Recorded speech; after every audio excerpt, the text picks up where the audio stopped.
Salut à tous et bienvenue sur MoTV. On se retrouve pour un nouveau numéro de Carton Rouge et on va refaire ensemble le débrief du match Saint-Étienne-Reims.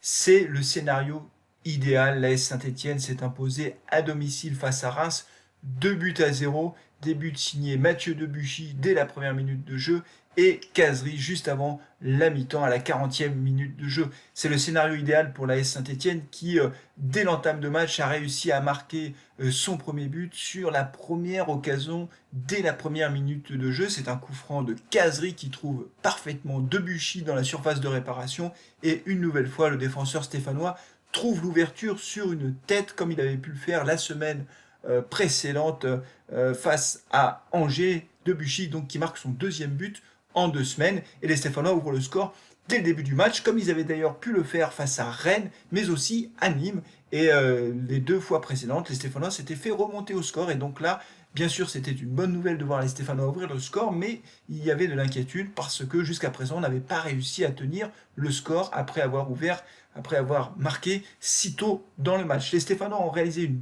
bonne première mi-temps et ils ont été récompensés finalement juste avant la fin de la première mi-temps grâce à une bonne combinaison avec Salnaès qui va ouvrir dans la surface de réparation un petit ballon pour Khazri. Diony laisse passer intelligemment ce ballon entre ses jambes. Khazri, l'attaquant tunisien, se retrouve à ce moment-là sur le côté droit des buts gardé par Mendy. Il frappe fort dans le but et le ballon rentre. Ça fait donc 2-0 pour l'AS Saint-Étienne.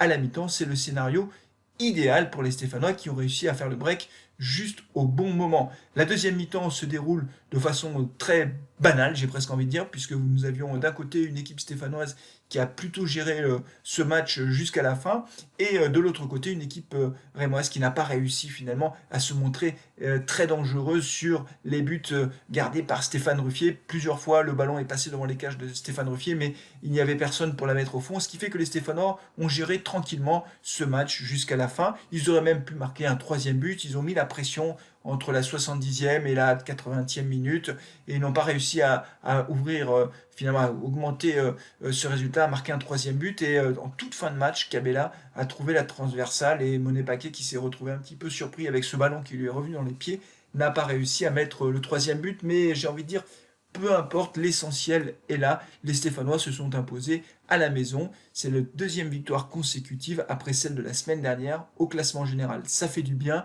Nous avons 23 points au classement et nous confortons notre 5e place.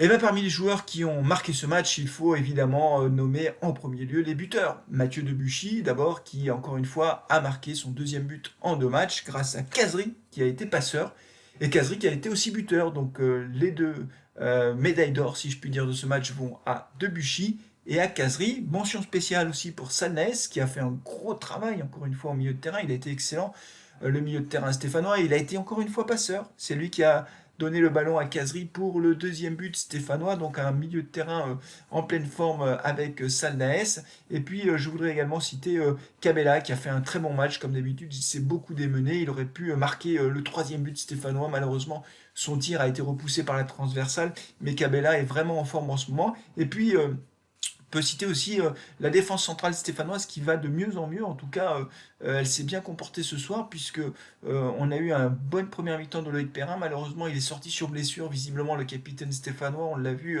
avec une poche de glace à la cuisse en deuxième mi-temps. Il a laissé sa place à Gabriel Silva et c'est Collod qui est revenu dans l'axe. Et on a vu d'ailleurs à cette occasion que Collod est une bonne alternative en charnière centrale. C'est un bon joueur, un très bon défenseur. Il est bon sur le côté, mais il est polyvalent. Il peut jouer aussi dans l'axe et ses interventions ont été très propres. Et puis Subotic a fait aussi plutôt un match intéressant. Donc on a une équipe stéphanoise qui a été plutôt très bonne dans son ensemble, sans avoir besoin de forcer son talent.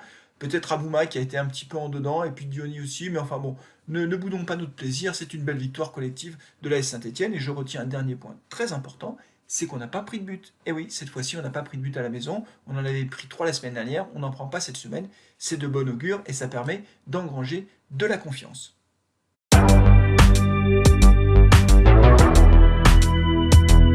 Le derby, voilà le prochain match de l'AS Saint-Étienne. Nous allons nous déplacer à Lyon. C'est le vendredi 23 novembre que ce match aura lieu.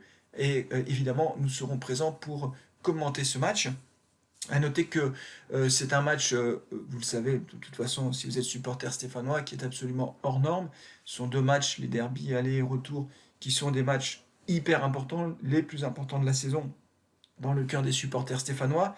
L'Olympique lyonnais fait un début de saison assez étrange en réalité, en difficulté par moment, et puis là ils ont gagné à l'extérieur lors de cette journée, et en Ligue des Champions, ils ont fait un parcours mitigé. Bon, c'est pas catastrophique, mais à chaque fois l'entraîneur lyonnais est très contesté par ses supporters. Nous, ce qui nous intéresse évidemment, c'est l'AS Saint-Étienne.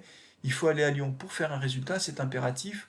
L'année dernière à Lyon, on avait réussi à arracher le match nul, grâce à Debuchy d'ailleurs, et il faut absolument pouvoir ramener un résultat de Lyon, c'est tout l'enjeu de ce match. Je ferai d'ailleurs un carton rouge spécial derby avant le match, je pense que je l'enregistrerai la semaine prochaine, on reviendra un peu sur les enjeux de ce match, mais en attendant, évidemment, il va falloir se préparer. Les Stéphanois ont du temps pour récupérer, hein, avec la trêve internationale, puisque nous avons une quinzaine de jours maintenant pour récupérer, et donc on va pouvoir, enfin j'imagine que Gasset va pouvoir préparer ce derby dans les meilleures conditions, puisque deux victoires consécutives, évidemment, au-delà de l'aspect arithmétique et du classement, la bonne nouvelle c'est que ça donne confiance, et que là on sent que Gasset a vraiment trouvé la composition type de son équipe, avec Kazri devant, même si on l'a vu beaucoup reculer au cours de ce match, je l'ai même trouvé trop bas d'ailleurs, l'attaquant tunisien, il va chercher des ballons de très loin derrière, mais on a la composition type avec Kazri, Cabella derrière, et puis sur les côtés, Diony, Monet Paquet, il y a Salibur aussi qui est intéressant, et puis défensivement, on a vu ce soir que Collode pouvait rentrer dans la charnière centrale. Bref, je pense que Jean-Louis Gasset va avoir une multitude de possibilités pour composer son équipe, même s'il a son ossature de titulaire. Je vous remercie d'avoir suivi cette vidéo, n'oubliez pas de la liker, n'oubliez pas de vous abonner à nos TV, et puis je vous dis à très bientôt pour un derby qui s'annonce particulièrement chaud. Allez les Verts, et allez les Verts. Salut à tous!